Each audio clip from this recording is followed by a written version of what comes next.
하나님 말씀은 구약성경 전도서 3장 1절에서 8절까지 보도록 하겠습니다. 전도서 3장 1절에서 8절까지입니다. 제가 가진 성경은 950쪽에 있습니다. 하나님 말씀 받으실 때 자리에서 일어나 주시기 바랍니다. 하나님 말씀이 이러합니다.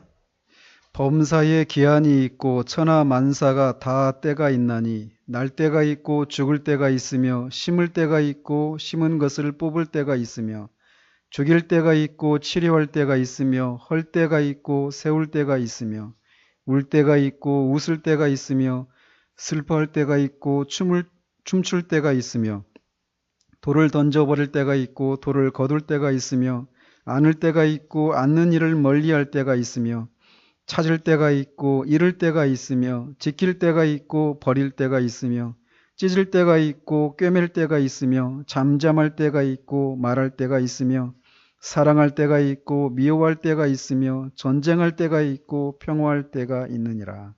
아멘.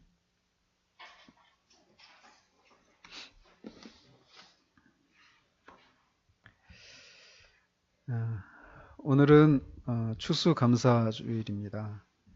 지난해에는 제가 그 소요리 문답을 이렇게 하면서 어떻게 하면 하나님을 영화롭게 하는가 이 내용을 살피고 있었는데 그 중에 하나가 하나님께 감사를 드리는 것, 이것이 하나님을 영화롭게 하는 것이다. 이런 내용들을 살펴보게 되어서 따로 추수감사절 설교를 따로 하지는 않았습니다.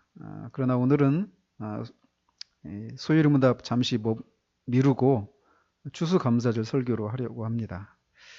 소요리 문답이 지금 1년이 넘은 거예요. 그러니까 언젠가 제가 말씀을 드렸지만 저는 장기적으로 절기 관련 설교를 따로 하지 않을 생각을 가지고 있습니다. 특별히 추수감사절 같은 경우는 좀 더 그런 생각들을 갖고 있는데 그런데도 제가 이번에는 이 설교를 따로 하고자 하는 것은 우리 교우들의 지금 상황을 살펴보면서 여러 가지로 마음이 아픈 상황을 이렇게 보면서 오히려 이 감사와 관련한 설교를 해야겠다라고 하는 생각을 가지게 되어서 전하게 됩니다.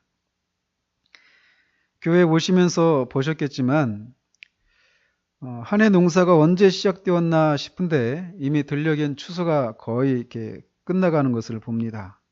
나뭇잎들이 거의 떨어지고 들녘이 비어있는 것을 보면 정말 시간이 빠르구나 그런 생각을 하게 됩니다. 이제 6주밖에 안 남았습니다. 올해도. 오늘 본문에서 이 전도서 기자가 말하듯이 범사에 기한이 있고 천하 만사가 다 때가 있다라고 한 이런 말씀처럼 저는 이 수확의 계절에도 봄에 뿌려진 씨들이 열매를 맺고 이 추수되어지는 것을 보면서도 그런 생각을 하게 됩니다. 오늘 2절에서 심을 때가 있고 심은 것을 뽑을 때가 있다 이렇게 말했는데 지금이 바로 심은 것을 뽑을 때, 거둘 때인 것이죠. 우리는 대부분이 농사를 짓지 않기 때문에 추수하는 기쁨에 대해서 충분히 알지 못하는 그런 아쉬움이 있지만 분명히 농부들에게 있어서 한 해 농사를 마무리하면서 추수를 하는 것은 기쁜 일일 것입니다. 물론 추수를 했는데도 한 해 동안 수고한 대가를 충분한 가격을 통해서 이렇게 보상받지 못하는 데서 오는 그런 안타까운 현실이 있긴 하지만 추수는 분명 뿌리는 것보다는 기쁜 일인 것은 사실입니다. 그런데 성경은 농사를 짓는 농부만 추수를 한다라고 말하고 있지 않아요. 이 말이 상인이나 기업인들도 추수를 한다 이런 얘기를 제가 하고 싶은 것이 아닙니다. 우리는 이 땅에 살면서 다양한 삶을 뿌리고 다양한 삶의 열매들을 추수하게 됩니다. 열심히 운동을 해서 건강이라고 하는 열매를 추수하기도 합니다.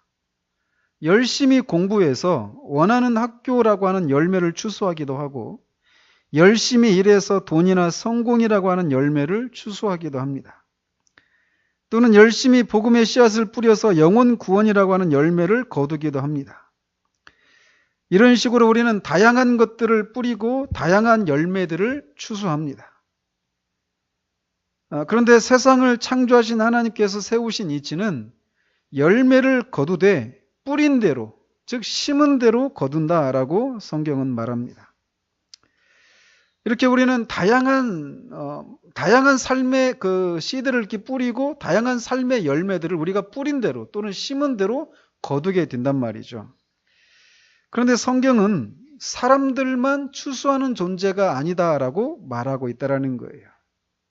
성경은 종종 하나님께서도 추수를 하시는 분으로 묘사하고 있습니다. 주님은 제자들을 전도하러 보내시면서 추수할 것은 많은데 일꾼들이 부족하니까 추수하는 주인에게 추수할 일꾼을 보내달라고 하라, 이렇게 명령을 하십니다. 그래서 거기에서도 주님은 하나님을 추수하시는 분으로 묘사하고 있어요. 그 경우에 추수라고 하는 것은 구원받은 자를 건지는 것을, 영혼 구원, 이것을 가리킨다라고 말할 수 있겠죠.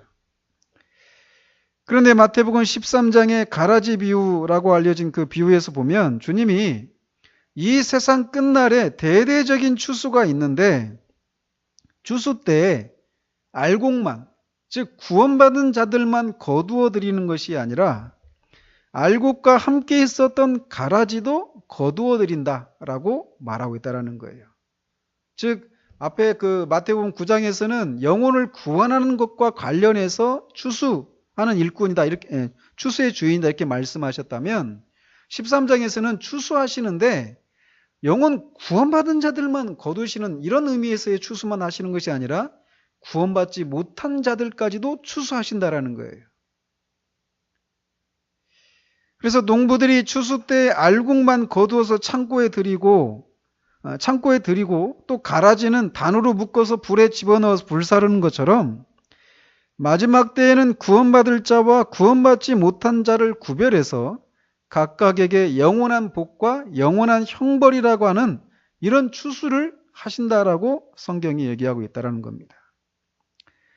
이런 의미에서 성경은 하나님께서도 추수하시는 분이다라고 말하고 있습니다. 하나님이 추수하시는 분이라면 우리 입장에서 보면 우리는 추수되어지는 그런 존재가 되겠죠. 즉 우리 인생도 마지막 날에 추수되어지는 일이 있다라는 거예요. 오늘 본문에서는 이것을 날 때가 있고 죽을 때가 있다, 이렇게 묘사하고 있습니다. 그런데 농부가 추수를 하면 알곡과 가라지를 구분해서 알곡은 창고에 들이고 가라지는 불에 사른다고 이렇게 했는데 히브리서 기전은 이거를 심판한다라고 묘사하고 있습니다. 즉 우리가 죽음이라고 하는 것을 통해서 우리 영혼을 하나님께서 추수하시는데 추수하시는 것으로 끝나는 것이 아니라 심판이 있다라는 거예요. 즉 알곡과 가라지를 구분하는 일이 있고 알곡에게 또 가라지에게 각각에 해당되는 벌과 복을 주신다라는 겁니다. 따라서 저는 오늘 추수감사절에 추수 중에 가장 큰 추수인 영혼의 추수에 관해서 말씀을 드리고자 합니다. 우리 주님께서는 천국의 비밀을 가르치실 때 우리가 흔히 일상에서 볼 수 있는 그런 소재들을 사용하셔서 영원한 천국의 비밀을 가르치셨습니다. 즉 시간에 속한 것들을 통해서 영원한 비밀들을 깨달을 수 있도록 하신 것이라는 거죠. 따라서 우리는 이 추수의 계절에 특별히 하나님이 우리의 영혼을 추수하실 때에 우리 운명은 어떻게 될 것인가라고 하는 것을 깊이 진지하게 생각하고 그것을 준비해야 하겠습니다. 교회 역사에서 부흥의 시기에는 성령의 놀라운 역사들이 아주 특이한 방식으로 많이 일어나곤 했습니다. 제가 읽었던 책 중에는 이런 내용도 있었어요. 어떤 농부가 주일에 이제 교회에 가서 예배를 드렸는데 예배 내내 실컷 졸았습니다. 무슨 설교를 했는지 잘 기억이 안 나요. 근데 설교 본문 하나만 생각이 났더랍니다. 그것은 세례 요한이 이미 도끼가 나무 뿌리에 놓였으니 좋은 열매를 맺지 아니하는 나무마다 찍혀 불에 던져지리라, 이런 말씀이었어요. 그것만 생각이 나고 아무튼 이제 주일 마치고 집에 돌아가고 월요일 날 가서 이제 농부니까 밭에 가서 이제 또 뭐 이제 그 땅을 파고 막 그러는데 괭이로 땅을 파려고 밭을 딱 찍었는데 이 괭이가 튕겨져 나오는 거예요. 보니까 이 속에 나무 뿌리가 이렇게 박혀 있는 것이죠. 그래가지고 그걸 뽑아내려고 이제 도끼를 가지고 그 나무 뿌리를 막 찍으려고 하는데 어제 예배 시간에 실컷 졸면서 들었던 설교가 갑자기 확 생각이 나더라는 거예요. 그러면서 그 나무 뿌리를 보면서 도끼로 찍어 내리려고 하는 그 순간에 그 나무 뿌리를 보면서 그 나무 뿌리가 바로 자신의 처지구나, 이것을 순간적으로 깨달은 거예요. 그러면서 곧장 그 자리에서 엎드려서 자신의 죄를 고백하고 회개하고 예수 그리스도를 믿어서 구원에 이르는 그런 일들이 있었다라고 하는 것을 제가 책에서 읽은 적이 있습니다. 저는 여러분들이 추수가 끝난 그런 논과 밭을 보면서 언젠가 하나님께서 추수를 하시는 때가 있겠구나. 그런데 그때 내 영혼은 창고에 들여질지, 즉 천국에 들어갈지 아니면 불에 던져질지에 대해서 생각하게 되는 일들이 있기를 바랍니다. 우리는 얼마나 종종 우리가 지금 처한 현실이 언제까지나 계속될 것처럼 생각하는지 모릅니다. 슬픈 일을 당하면 우리는 그 일이 언제까지 계속될 것처럼 생각하고 절망을 합니다. 울 일이 있을 때도 우리는 같은 생각을 합니다. 그런데 오늘 본문에서는 모든 일에 정한 때와 기한이 있다라고 말하고 있어요.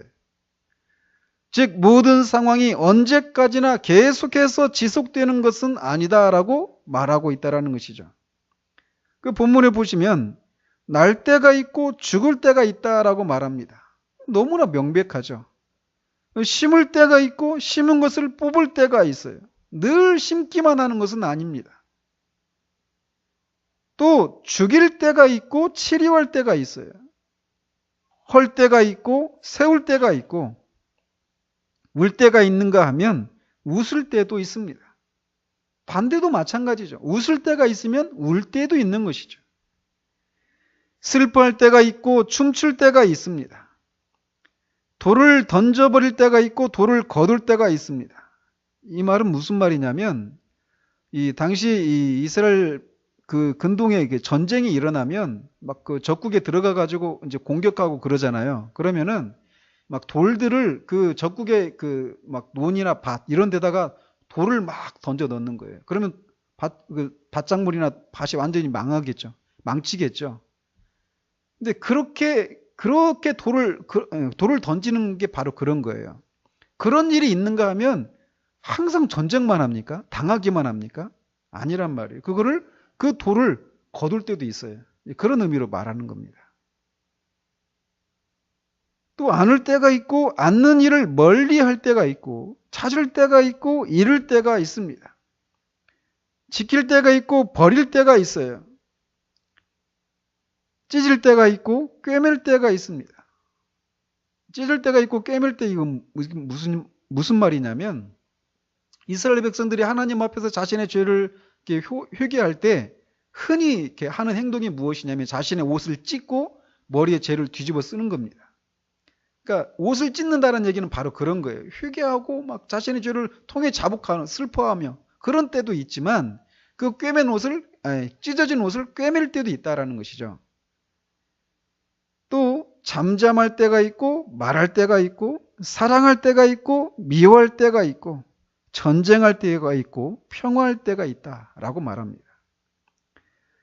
즉 우리가 지금 겪고 있는 것이 슬픔의 상황이든 기쁨의 상황이든 그것이 언제까지나 계속되지는 않는다라는 거예요.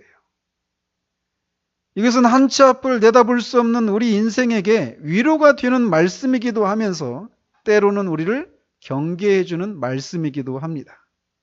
왜냐하면 슬픔을 겪고 있는 사람들에게는 이 슬픔이 지속될 것 같아서 삶을 포기하고 싶을 정도로 그런 고통이 있을 때 항상 슬퍼하기만 하는 것이 아니라 춤출 때도 있다. 범사에 기한이 있다. 이걸 생각하면 위로를 얻을 수 있단 말이에요. 또 반대로 기쁨에 취해 있는 사람에게 그 기쁨이 인생 내내 지속되는 것이 아니라 울 때도 있다. 슬퍼할 때도 있다. 옷을 찢을 때가 있다. 이것을 기억하고 마음에 경계하도록 하는 그런 유익을 주기도 한다라는 것이죠. 따라서 우리에게는 우리의 날들을 헤아릴 수 있는 지혜가 필요합니다.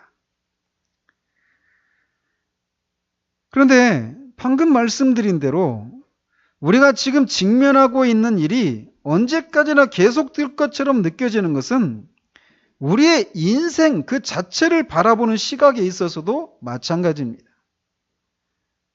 즉 우리는 우리의 인생이 언제까지나 계속되는 것처럼 우리의 인생의 마지막에 대해서는 잘 생각을 하지 않고 살아간다라는 거예요. 우리 중에 아무도 자신이 이 땅에서 영원히 산다라고 생각하는 사람은 없습니다. 그러나 실제로 살아가는 모습을 보면 마치 이 땅에서 영원히 살 것처럼 살아가는 경우들을 본다라는 거예요. 특별히 우리의 영혼이 하나님께 추수되어지고 그 후에 가라지와 알곡으로 분류되어서 영원한 형벌을 받든지 영원한 복을 받게 되는 일이 있다고 하는 이 일을 생각하지 않는 일에서 특별히 그러합니다. 이미 수요 예배에서 살펴보았지만 우리 주님은 가라지 비유에서 주님이 재림하셔서 세상을 심판하실 때까지 교회 안에는 가라지와 알곡이 섞여 있다라고 말씀하십니다. 즉 교회 안에는 주님이 오실 때까지 항상 믿는 자와 믿지 않는 자, 회심한 자와 회심하지 않은 자, 천국의 아들들과 악한 자의 아들들이 섞여 있게 된다라는 거예요. 그래서 완전히 구원받은 자들만의 모임, 그런 교회는 없다라는 것이죠. 늘 섞여 있다라는 거예요.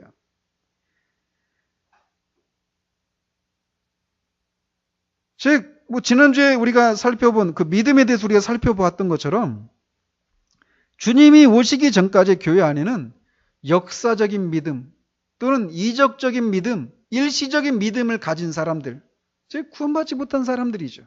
그런 사람들과 참된 구원에 이른 그런 참된 믿음을 소유한 사람들이 항상 섞여 있다라는 거예요. 아무리 설교자가 순수한 복음을 전하고 교회 회원이 되는 것을 엄격하게 제한하고 여러 절차를 통해 받아들인다고 해도 이런 현상을 막을 수가 없다라는 것입니다. 왜냐하면 사탄은 늘 좋은 씨가 뿌려진 밭에 가라지를 뿌리는 일을 하고 있기 때문에 이런 현상은 주님이 오실 때까지 항상 있기 마련이다라고 얘기합니다. 그래서 교회 안에는 늘 유사 그리스도인과 위선자, 거짓 신자들이 참 신자들과 섞여 있기 마련이다라는 거예요.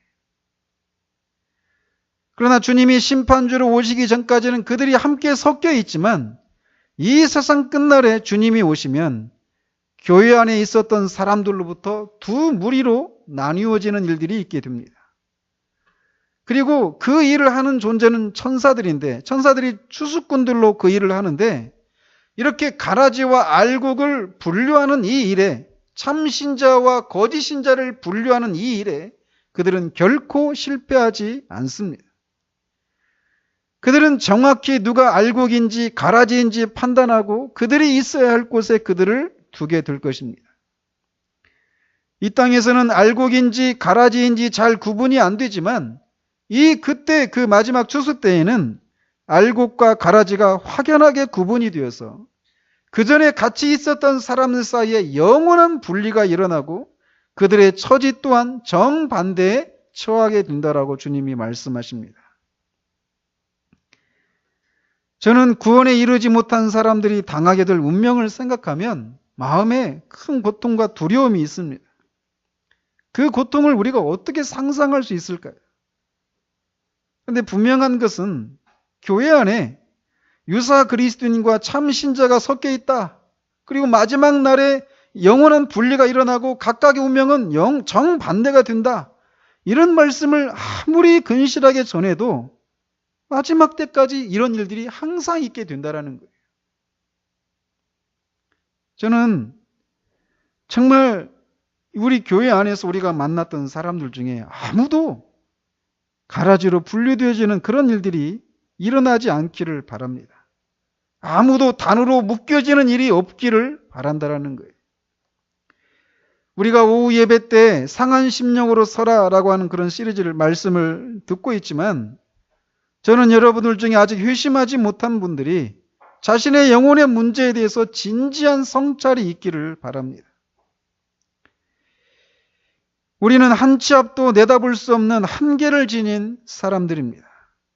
따라서 언제 우리가 이 세상을 떠나야 할지 몰라요. 언제 하나님께서 이제 되었다, 그만 올라와라 라고 하실지 아무도 모른다라는 것입니다. 내일이 우리의 것이 아닐 수도 있습니다. 따라서 우리는 이것에 대해서 항상 준비가 되어 있어야 합니다. 이 추수의 계절에 저는 이 문제에 대해서 깊이 진지하게 생각하는 일들이 있기를 바랍니다. 우리가 알곡으로 추수되어지는 길은 우리가 스스로 그렇게 될 수 없다라고 하는 것을 깨닫고 고백하는 것으로부터 시작합니다. 오직 하나님께서 나를 긍휼히 여겨주셔야 한다라고 하는 그런 고백과 함께 그런 우리를 위해서 우리가 받아야 할 형벌을 대신 받으시고 죽으셨다가 다시 사신 예수 그리스도를 믿고 그분을 붙잡는 것을 통해서 그런 일이 가능하게 됩니다. 그분을 여러분의 구세주로 영접할 때 우리는 이 알곡의 지위에 오르게 된다라는 거예요. 저는 여러분들 안에 이런 일들이 일어나기를 소망하고 정말 소망합니다. 추수 중에 가장 좋은 추수인 영혼의 추수가 이 수확의 계절에 여러분들 가운데 일어나기를 정말 소망합니다. 그러면 하나님의 은혜로 이미 이런 일이 일어나신 분들에게 저는 또 묻고 싶습니다. 여러분은 지금 어떤 때를 지나고 계십니까? 이 수확의 계절을 지나고 있는 여러분의 삶의 율조는 어떻습니까? 수확을 한 데서 오는 기쁨과 감사가 있는, 경쾌하고 기쁨이 있는 그런 장조와 같은 그런 삶의 율조인지, 아니면 뭔가 구슬프고 우울한 단조와 같은 삶의 율조인지 묻고 싶다라는 거예요. 정말 정직하게 우리 자신에게 한번 물어보십시다. 저한테 대답할 필요는 없습니다. 여러분은 지금 여러분이 처한 상황을 인해서 감사가 있습니까? 여러분들 중에는 직장을 구하는 분들도 계시고 건강이 좋지 못한 분도 계시고 자녀들을 인해서 마음에 그런 짐을 가지고 계신 분들도 계십니다. 또는 사람들과의 관계에 어려움을 가지고 계신 분들도 계시고 경제적으로 어려움을 갖고 계신 분들도 계셔요. 또는 이런 문제는 하나도 없지만 영적인 문제로 권고한 분들도 계십니다. 이렇게 우리는 다양한 삶의 순간들을 지나고 있는데 그런 상황을 지나고 있는 여러분들은 지금 행복하신지, 기쁨이 있으신지, 그 상황이 감사한지 묻고 싶어요. 지낼만 하십니까? 이런 질문에 쉽게 목사님 저는 요즘 너무 행복하고 감사가 넘칩니다라고 대답하지 못하는 경우가 많아요. 우리의 삶이 장조가 아니라 단조처럼 구슬프고 힘들 때 기뻐하고 감사하는 것은 결코 쉬운 일이 아닙니다. 여러분 예전에 TV 광고 중에 따봉이라고 하는 그 주스 선전 아시죠? 그 광고가 언제 한번 제가 말씀을 드렸어요. 그 광고가 한참 유행할 때 제가 제 조카의 허벅지를 막 세게 한번 때린 적이 있습니다. 제 애들을 좀 이렇게 울려가면서 예뻐하는 그런 스타일이었거든요. 지금은 그렇게 안 합니다. 근데 그 조카가 지금 벌써 이제 28살이 됐어요. 꽤 오래된 얘기죠. 근데 걔가 5살인지 6살인지 하면 6살, 7살 이 정도 됐을 때인데 그때 한참 따봉이라고 하는 광고가 유행했던 때예요. 다 기억하시죠? 따봉 하면 막 긴장 속에 그 이 주스의 그 주스가 얼마나 좋은 오렌지인지 아닌지 그걸 이제 그 검사하는 그 조사관이 막 조사할 때 농부들이 막 바짝 긴장하고 있죠. 1년 농사가 헛될 것인지 아닌지 막 이렇게 결정되니까. 근데 마지막 순간에 그거를 딱 당도를 측정하고 이 검사관이 따봉하면 막 환호성 지르면서 춤을 추잖아요. 그 아이에게 그게 깊이 각인이 된 거예요. 그래서 따봉하면 막 웃고 기쁘고 춤추는 이것이 깊이 막 이렇게 바뀌었어요. 그래가지고 그 아이 막 허벅지를 제가 막 세게 때리니까 얼마나 아프겠어요.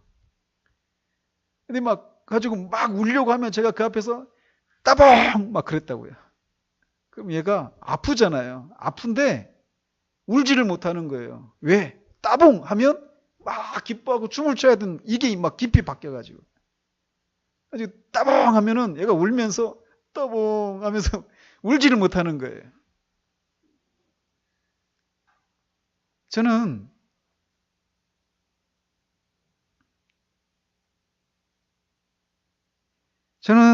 하나님의 백성들의 삶이 고난 가운데서도 감사하고 기뻐해야 한다라고 하는 이 당위성으로만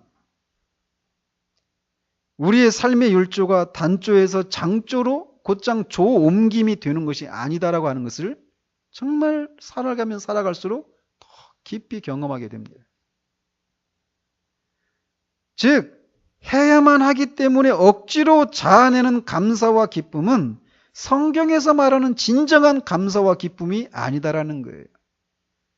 그 아이가 아픈데 따봉하면 막 기뻐해야 된다. 이게 막 깊이 박혀가지고 아픈데도 억지로 기뻐하는 것 같은 그런 것이 성경이 말하는 참된 기쁨과 감사가 아니다라는 거예요.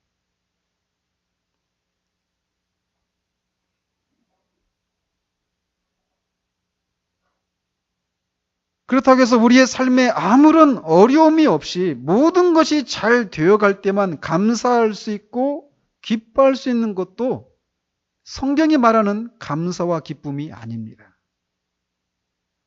우리의 삶이 평탄할 때 기뻐하고 감사할 수 있는 것은 굳이 기독교인이 아니더라도 얼마든지 할 수 있는 거예요. 진정한 기독교인의 기쁨과 감사는 우리가 도무지 기뻐할 수 없고 감사할 수 없는 그런 때에도 고난 가운데서도 터져나오는 감사와 기쁨이야말로 진정한 감사와 기쁨이라는 것입니다.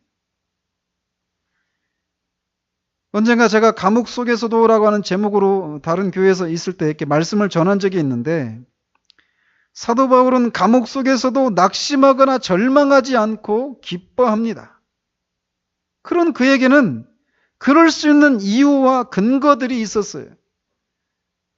그렇기 때문에 감옥에 갇힌 바울이 빌립보 성도들에게 기뻐하라고 하는 말을 여러 차례 하고 있는 거예요. 빌립보서가 기쁨의 서신이라고 불려지거든요. 근데 그 서신이 감옥에 갇혀 있을 때 쓴 거예요. 그가 처한 외적인 상황은 기뻐할 수 없고 감사할 수 없는 상황이 분명했습니다. 그런데도 그는 기뻐하고 감사가 그치지 않고 오히려 찬양을 하기까지 합니다. 감옥 속에서.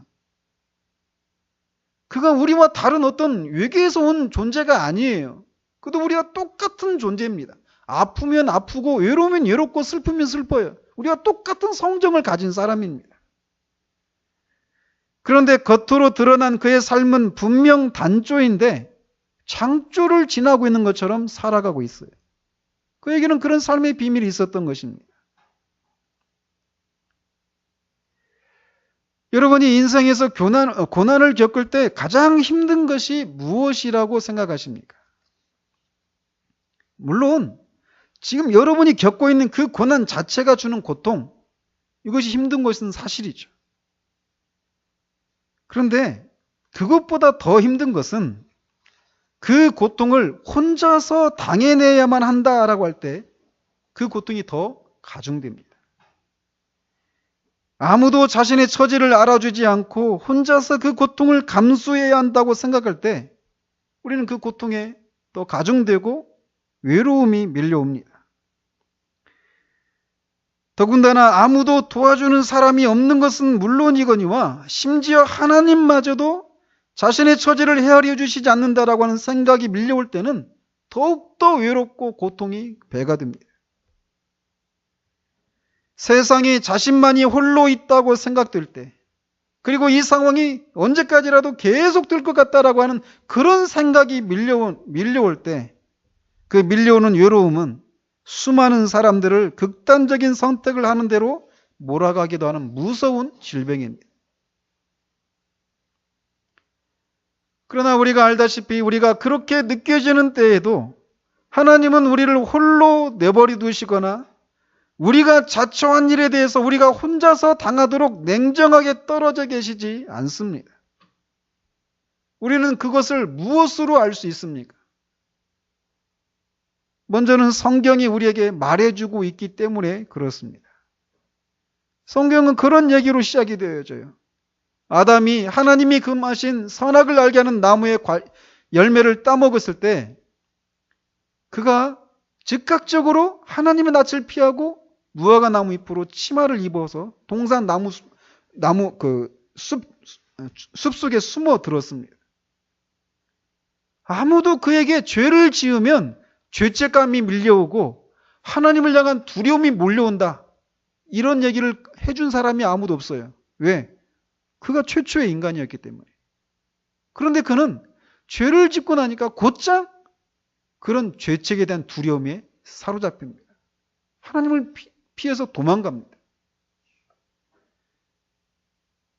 우리가 알다시피 그런 아담을 하나님은 그건 네가 자초한 거니까 네가 당해라, 이렇게 하시지 않아요.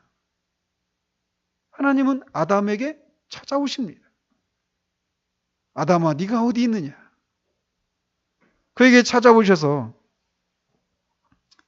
그에게 짐승의 가죽옷을 입히시고 그에게 여자의 후손이 뱀의 머리를 상하게 할 것이다라고 하는 이 구원의 약속까지 해주십니다.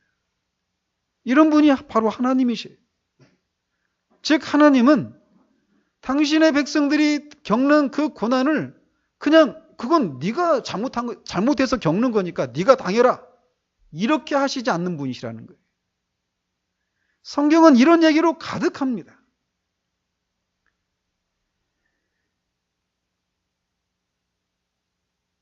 제가 중학교 2학년 때 자전거를 타다가 팔을 다친 적이 있습니다. 근데 지금도 그때 기억이 생생해요.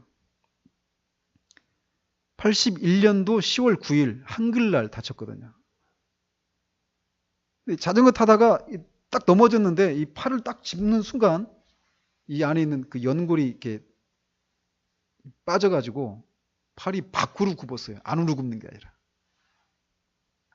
아주 막 우는데 저희 어머니가 그때 재봉틀을 하고 계셨거든요.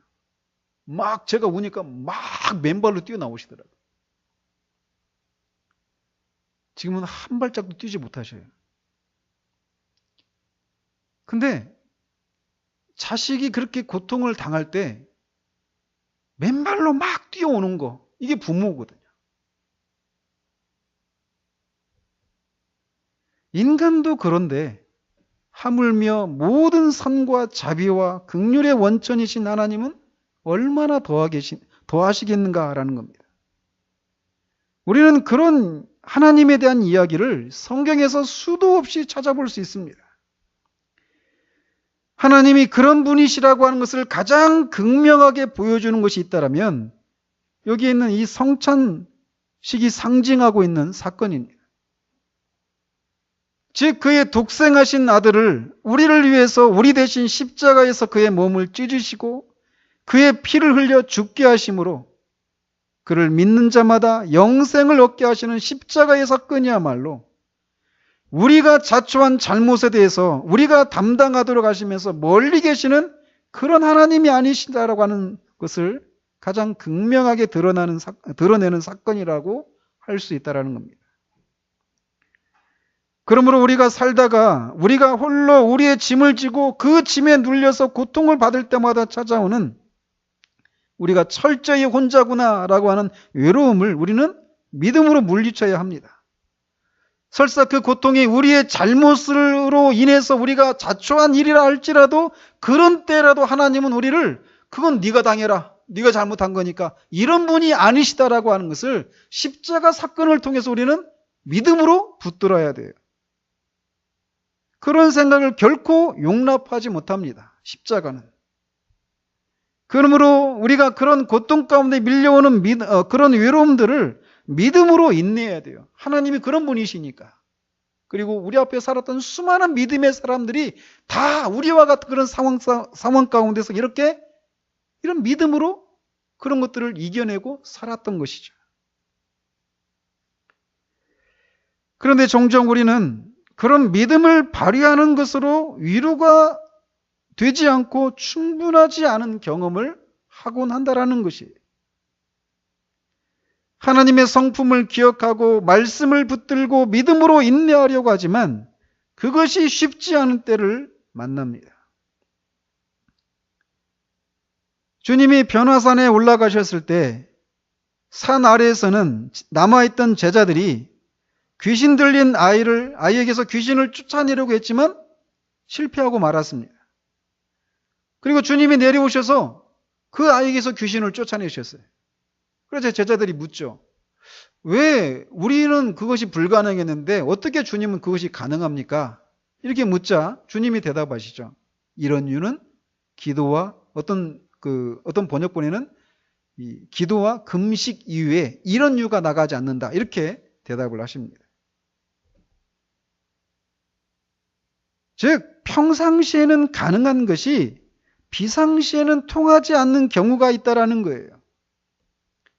귀신의 세계에도 단계가 있기 때문에 악한 귀신을 쫓아내는 데 필요한 능력으로는 약한 귀신을 쫓아내는 데 필요한 능력으로는 강한 귀신을 쫓아내는 것이 가능하지 않다라고 하는 것을 주님이 말씀하신 거예요. 제자들에게. 우리가 알다시피 제자들도 귀신을 쫓아내는 그런 은사가 있었습니다. 그러나 그 아이에게 들어있는 귀신을 쫓아내기에는 충분한 능력이 없었어요. 그런 것처럼 우리가 평상시에 의지하는 방법으로는 우리가 고난을 통과하면서 기쁨과 감사의 삶을 살아가는 것이 가능하지 않은 경우가 종종 있다라는 것이. 성경은 분명히 하나님께서 한 번도 우리를 떠나지 않으시고 그것을 묘사하면서 아이를 낳은 어미가 그 아이를 잊는 일이 있다 손치더라도 나는 결코 너희를 잊지 않겠다라고 그런 말씀들을 정말 많이 말씀하십니다. 그래서 때로는 그런 약속을 믿음으로 붙들고 인내하면 고난을 통과하게 되는 경우가 있어요. 그런 고난 가운데서 기쁨과 감사를 누리는 그런 삶을 살아갈 수 있다는 것이죠. 그러나 그렇지 못한 비상의 상황이 있다라는 겁니다. 그래서 그런 비상의 상황에는 비상한 은혜가 필요한 경우가 있다라는 거예요. 그것은 살아계신 하나님의 직접적인 간섭하심입니다. 지금 제가 말씀드리려고 하는 내용들이 잘못된 광신주의나 신비주의로 이끌어가는 위험이 있는 것은 사실입니다. 그러나 그런 위험이 있다고 하더라도 하나님께서 직접적으로 우리 영혼 가운데 참으로 말씀하시는 경우들이 있다라는 것입니다. 구원의 확신에도 세 단계가 있습니다. 첫째는 성경이 하나님의 말씀이고 그 하나님은 거짓을 말할 수 없는 사실이라고 하는 것을 믿는가라고 할 때 나는 그것을 믿습니다. 이렇게 대답할 수 있어요. 그런데 그런 하나님이 성경에서 자신이 하나님의 진노 아래에 있는 죄인이라고 하는 것을 깨닫고 그 진노에서 스스로 벗어날 수 없다라고 하는 것을 깨닫고 하나님이 내신 구원의 길이신 예수 그리스도를 믿는 자마다 죄 용서를 받고 영생을 선물로 받는다 이렇게 말씀하셨는데 그 사실을 믿는다면 우리는 구원을 받았다고 생각할 수 있습니다. 즉 성경에서 그렇게 말하고 있으니까. 그리고 그 성경에서 그렇게 말씀하고 계신 분은 거짓을 말하실 수 없는 하나님이시기 때문에 그분이 말씀하신 거니 당연히 내가 믿지요. 이렇게 한다면 우리는 우리의 구원을 확신할 수 있다는 거예요. 이게 가장 낮은 수준의 구원의 확신입니다. 그러나 그보다 좀 더 구체적이고 좀 더 높은 수준의 구원의 확신이 있어요.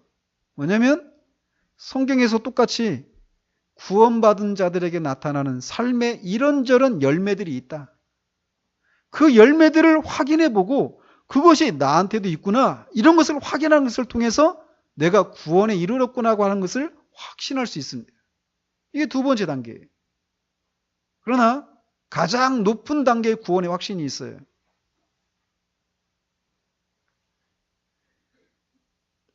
그것은 성령께서 우리 영과 더불어 우리가 하나님의 자녀인 것을 인쳐주시는 것입니다.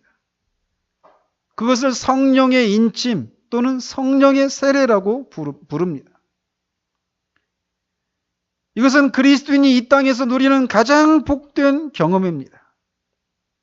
그래서 우리가 내가 과연 정말 구원받은 사람인가 라고 하는 그런 의심이 들고 그것으로 인해서 절망 가운데 있을 때 사탄과 양심이 우리에게 막 찾아와서 우리를 참소하고 송사합니다. 네가 그런 이런저런 죄를 짓고 실패했는데 네가 어떻게 하나님의 자녀라고 할 수 있느냐, 이렇게 공격할 때 우리는 막다른 골목에 궁지에 몰리게 됩니다. 왜냐하면 사탄이 말하는 것이, 우리 양심이 송사하는 것이 사실이기 때문에 그래요. 우리는 분명히 이런저런 실패를 했고 이런저런 죄를 여전히 짓고 있어요. 그래서 막다른 골목에 몰려있는 그런 상황에 성령께서 우리의 증인으로 오셔서 우리가 하나님의 자녀인 것을 직접 증언하시고 인쳐주시는 일들이 있습니다. 그 순간 우리의 의심은 사라지고 절망과 죄책으로부터 우리는 해방됩니다. 우리 안에는 말할 수 없는 기쁨이 넘쳐 흐르게 돼요. 이것이 바로 성령의 인침 또는 성령 세례라고 할 수 있습니다. 구원의 확신이 이렇게 세 가지 단계가 있는 것처럼 하나님은 종종 말씀을 통해 우리에게 우리가 혼자가 아니라고 하는 사실을 말씀해 주시기도 합니다. 이렇게 설교를 듣거나 말씀을 읽을 때 그 말씀 속에서 그냥 하나님이 나한테 말씀하시는 것을 내가 직접 하나님이 나한테 말씀하시는구나라고 하는 것을 내가 알 수 있게 하는 방식으로 우리에게 말씀해 주시는 경우들이 있어요. 그래서 그런 말씀을 통해서 우리가 혼자가 아니구나, 하나님 나를 버리지 않으셨구나, 나와 함께 하시는구나, 이것을 우리가 믿음으로 확신할 수 있습니다. 그런데 어떤 때는 직접적으로 우리의 삶에 개입하시고 간섭하신 것을 통해서 우리가 고아와 과부와 같이 버려진 존재가 아니라고 하는 것을 인쳐주시기도 한다는 거예요. 즉 우리에게 막혀있는 그 삶을 뚫어주시고 해결해 주시는 그런 것을 통해서 내가 혼자 이것을 가지고 끙끙대며 살아가도록 하지 않으시는구나, 나를 도우시는구나, 나의 보호자이시구나, 이것을 드러내시기도 하신다는 거예요. 그런데 더 놀라운 은혜는 그분이 직접 우리 영혼에 말씀해 주신다는 겁니다. 지금도 혼자서 이런 상황을 지나고 있는 것 같지? 그러나 그렇지 않다. 나는 너를 결코 버리지 않는다. 나는 지금도 너와 함께하고 있다. 이렇게 우리 영혼에 직접적으로 말씀해 주시는 경우들이 있어요. 여러분들은 이게 무엇인지 아십니까? 영이신 하나님께서 어떻게 말씀하십니까? 우리의 귀로 들을 수 있는 방식으로 말씀하십니까? 그렇지 않아요. 우리의 귀로 들을 수 있는 방식으로 말씀하시지 않지만 귀로 듣는 것보다 더 확실한 방식으로 우리 영혼에게 직접적으로 말씀해 주시는 경우들이 있다는 거예요. 기독교는 결코 관념과 사색의 종교가 아닙니다. 하나님을 만났던 블레이즈 파스칼이 그가 경험한 것을 이렇게 기록해 놓은 쪽지에 기록해 놓았듯이 하나님은 아브라함과 이삭과 야곱의 하나님, 우리 주 예수 그리스도의 아버지, 살아계신 하나님이십니다. 그는 그 하나님을 만났을 때의 일을 이렇게 기록하고 있어요. 언제 한번 제가 몇 차례 이렇게 얘기를 했던 것 같은데, 한번 들어보십시오. 1654년 은혜의 날, 밤 약 10시 30분부터 자정이 지난 약 30분까지 2시간 동안 일어난 일을 기록하고 있어요. 불, 아브라함의 하나님, 이삭의 하나님, 야곱의 하나님, 그러나 철학자들이나 현자의 하나님은 아니십니다. 안전, 감동, 기쁨, 평화, 예수 그리스도의 하나님. 당신의 하나님은 나의 하나님이 되실 것입니다. 세상과 모든 이의 부주의를 구원하시는 하나님. 그는 오직 복음 안에서 가르쳐 주신 길에서만 발견되어집니다. 인간 영혼의 위대함. 오, 의로우신 아버지시여, 세상이 당신을 알지 못하였나이다. 그러나 나는 당신을 아옵나이다. 기쁨, 환희의 눈물. 내가 당신으로부터 떠나서 있었나이다. 나의 하나님, 어찌하여 당신께서는 나를 용서하셨나이까? 내가 당신에게서 영원히 떠나 있지는 않을 것입니다. 이것이 영생입니다. 그들이 당신께 홀로 참 하나님이 되시며 당신께서 보내신 그분이 예수 그리스도이심을 알게 될 것입니다. 예수 그리스도. 나는 스스로 그분에게서 떠나 있었습니다. 나는 도망치고 부인했으며 그분을 십자가에 못 박았습니다. 결코 내가 그분에게서 떠나지 않게 하소서. 결코 내가 그분에게서 떠나지 않게 하소서. 그분께서 나를 주장하십니다. 오직 복음에서 가르치신 길대로만. 유쾌한 전적 포기.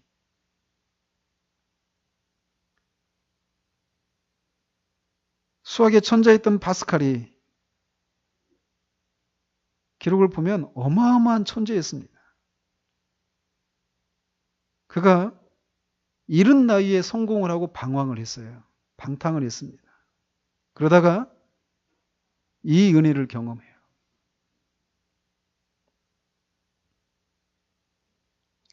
그가 이 은혜를 경험한 것은 말씀을 읽다가 경험한 것이 아니에요. 하나님의 성령께서 그에게 직접 말씀해 주신 것입니다. 너는 내 것이라고. 하나님께서 종종, 흔하지 않지만 종종 이렇게 하시는 경우들이 있어요. 내가 너와 함께한다 라고 하시는 그 하나님의 음성을 들었을 때 그 무엇도 우리를 두렵게 하거나 절망하게 하거나 낙심케 할 수 없습니다. 저는 요즘 우리 지체들의 그 삶을 이렇게 보면서 제 마음에 이런 슬픔이 있어요. 여러 지체들이 장조가 아니라 단조와 같은 삶의 율조 속에 고통하고 있는 모습을 보기 때문에 그렇습니다. 믿음으로 하나님이 나와 함께 하신다. 이걸 붙들고 인내하려고 하지만 여전히 그것이 자신을 주장하지 못하는, 저는 여러분들에게 하나님께서 종종 여러분의 영혼 가운데 직접적으로 말씀하시는 일이 있다라고 하는 것을 여러분들에게 기억해드리고 상기시켜드리고 싶습니다.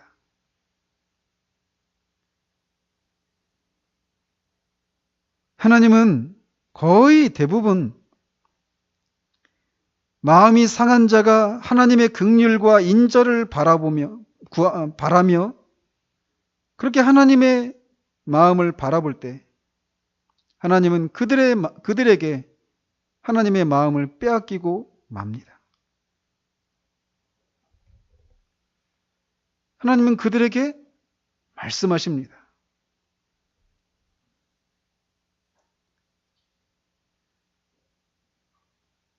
저는 이번 주에 여러분들의 문제를 가지고 하나님 아버지 앞에 나가려고 해요. 그래서 이번 주에 좀 제가 기도원에 좀 다녀오려고 하는데, 저는 사담이지만 제가 이번 주에 기도원에 가고 싶었거든요. 이번 주가 아니라 내일 이제 다음 주에 가게 된 것이 하나님 앞에 또 감사해요. 어쨌든 저는 여러분들의 문제를 가지고 하나님 앞에 나아가려고 합니다. 여러분도 하나님 앞에 각자 나가시길 바라요. 야고보 사도는 말합니다. 우리가 얻지 못하면 구하지 못함이요 구하여도 얻지 못하면 잘못 구하기 때문이라.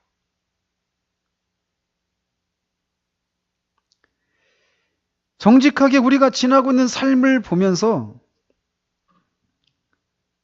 하나님을 알지 못하는 사람들은 네 하나님이 어디 있느냐라고 묻고 있는 삶을 우리는 살고 있습니다. 예수님이 항상 너희를 떠나지 않으신다며, 그분은 너희를 결코 버리지 않으신다며, 너희들의 구속자라며, 너희를 돕는 분이라며. 그런데 얼굴이 왜 이렇게 그래? 왜 그런 감사도 없고 기쁨도 없어? 왜 평강도 없어? 이렇게 묻는 질문에, 때로는 조롱에 우리는 무엇으로 대답하고 있습니까? 대답할 수 있습니까? 성경은 우리를 왕 같은 제사장들이다라고 말을 합니다. 이 말씀은 우리를 통해서 하나님이 어떤 분이신가를 드러내도록 부름받은 존재라는 것이에요. 이 의미 속에는.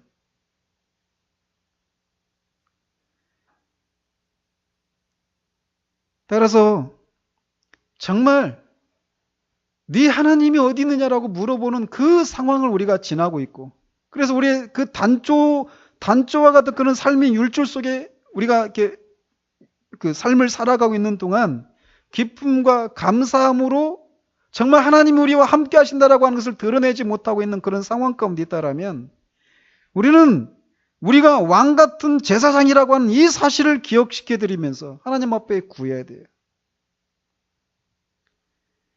우리의 이런 모습을 통해서 하나님이 정말 우리를 도우시는 분이시고 우리를 보호하시는 분이라고 하는 사실을 우리가 어떻게 증명할 수 있습니까? 라고 하나님 앞에 상한 심령으로 부르짖어야 한다라는 거예요. 우리가 지금 몇 주 동안 계속 이사야 선지자의 그 말씀을 한 절씩 한 절씩 외우고 있는데, 이사야가 그렇게 말하잖아요. 주여 하늘에서 굽어 살피시며 주의 거룩하고 영화로운 처소에서 보옵소서. 주의 열성과 주의 능하신 행동이 이제 어디 있나이까? 주께서 베푸시던 간곡한 자비와 사랑이 내게 그쳤나이다. 지금 우리의 상황이 그런 상황 아닙니까? 그러나 그는 거기서 그치지 않고 더 나아갑니다. 주는 우리 아버지시라. 아브라함은 우리를 모르고 이스라엘은 우리를 인정하지 아니할지라도 여호와여 주는 우리의 아버지시라. 옛날부터 주의 이름을 우리의 구속자라 하셨거늘. 그런데 우리는 주의 다스림을 받지 못하는 자 같으며 주의 이름으로 일컬음을 받지 못하는 자 같이 되었나이다. 원하건대 주는 하늘을 가르고 강림하시고 주 앞에서 산들을 진동하시옵소서. 저는 이 추수의 계절에 정말 성경을 통해서 하나님이 말씀하신 그 약속의 말씀을 믿음으로 붙들며 나아가더라도 여전히 단조와 같은 우리의 삶의 율조가 장조로 바뀌지 않는 이 현실을 인해서 이사야처럼 하나님 앞에 나아가는 일들이 우리 가운데 있기를 바랍니다.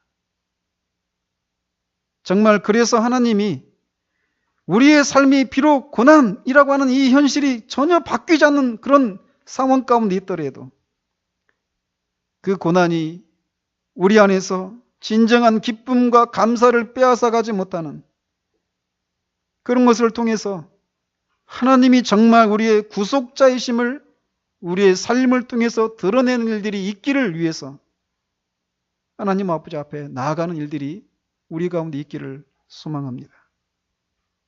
하나님이 상한 심령으로 하나님은 내게 말씀해 주시옵소서라고 말하는 그의 마음에 하나님의 마음이 동하실 것입니다. 그렇게 나아가십시다. 그래서 정말 우리가 사십시다. 슬픈 일이 있으면 슬퍼하고 기쁜 일이 있으면 기뻐하는 거 누구나 다 할 수 있습니다. 우리는 그 이상의 삶을 살도록 부르심 받은 존재들이에요. 이 추수의 계절에 추수로 인한 기쁨이 농부들에게 있는 것처럼 정말 우리의 삶 속에서 하나님 우리와 함께 하심으로 말미암은 진정한 기쁨과 감사가 우리의 삶 가운데서 추수되어지는 그런 일들이 있기를 우리 주님 이름으로 축원드립니다.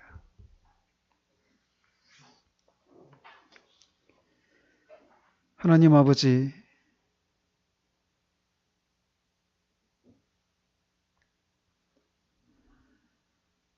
주의 거룩하고 영화로운 초수에서 우리를 돌아보아 주시옵소서.